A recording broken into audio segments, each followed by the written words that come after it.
Assalamu alaikum. Today in this video, we will demonstrate the steps of insertion of central venous line in children. First of all, we will confirm the indication, check the prerequisites, and will take informed written consent.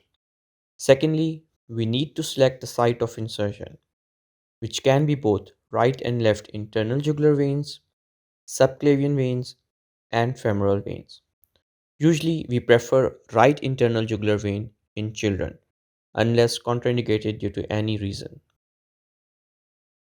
We need to take all aseptic measures, which includes hand washing with antiseptic solution, wearing sterile gown, cap, and gloves. We then need to arrange all the equipment on a sterile trolley beside bedside in an orderly manner like this.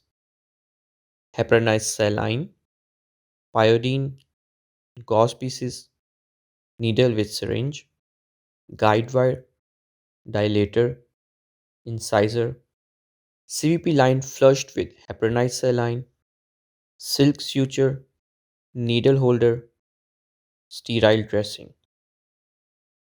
Now place the patient in the Trendelenburg position, that is, head declining from their feet level at an approximately 15 to 20 degree, and extend the neck by placing the rolled towel or sheet beneath the shoulders.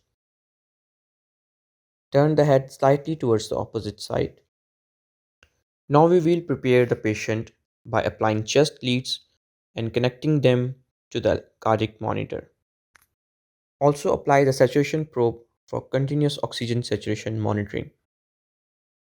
Then paint the insertion site with iodine and then drape to cover the maximum possible surrounding area. If the patient is already on mechanical ventilation and sedation, you may not need to add on anything for this procedure. However, if the patient is awake, then we may need to select appropriate analgesia and sedation based on patient's baseline condition. One of the most important steps is to identify the correct site of insertion. For this, first identify the saddle triangle in which the two heads of the sternocleidomastoid muscles, that is the clavicular head and the sternal head, make the two sides of the triangle and clavicle form the base of it. Needle should be inserted at the apex of this triangle, approximately in the midline at the level of cricoid cartilage. Nowadays, ultrasound is used to locate the exact site of needle insertion to minimize the prick attempts and complication. However, it is not freely available to everyone. Now, after locating the point of insertion, we will prick the site with angle of needle around 30 to 40 degree with the skin surface and direction of needle towards the ipsilateral nipple. Keep applying the negative pressure during the insertion.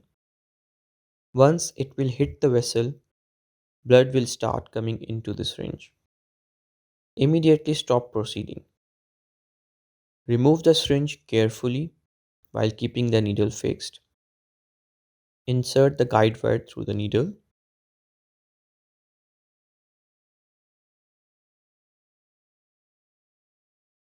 Then remove the needle. Pass the dilator over the guide wire and dilate the tract through the subcutaneous tissue. Remove the dilator and slip the catheter into the vein over the wire completely.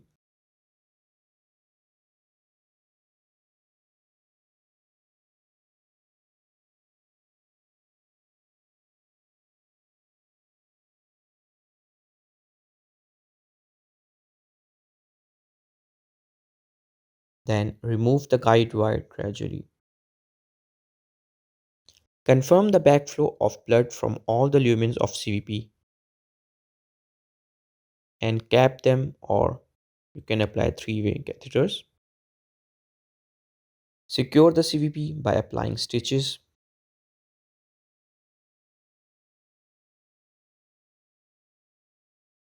And the sterile dressing over it.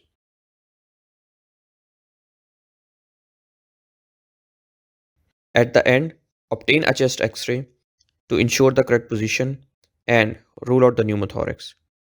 Document the procedure in the file and talk to the family. Thank you.